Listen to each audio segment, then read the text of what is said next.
Nandito tayo ngayon sa Shanghai Auto Show at ililibot ko kayo dito sa Lynk & Co. Tingnan muna natin to, ang Lynk & Co Z20. Sa atin, Lynk & Co 02 yan. At na-test drive ko na rin yan sa Pilipinas. Kaso hindi ko na video. Pero ang ganda, di ba? Sobrang cute ng mga decals. Wow! So, ano masasabi mo dyan? May mas cute pa ba dyan? Ito naman ang Lynk & Co 08. EMP. Ang ibig sabihin lang niyang EMP na yan, hybrid.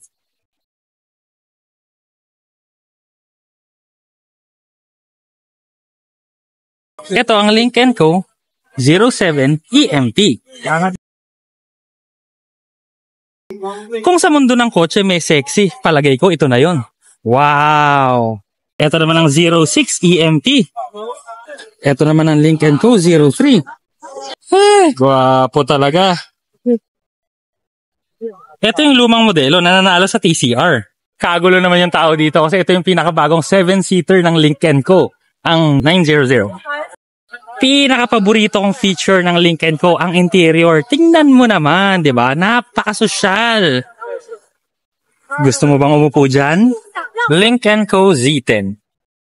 Grabe yung design, no? Parang 4-door na sports car. Wow. Tapos dito sa loob naman, parang spaceship. Nice. Ano, bagay ba? Abangan nyo na lang ang mga susunod na kabanata. Pupunta naman ako sa ibang brand. See ya!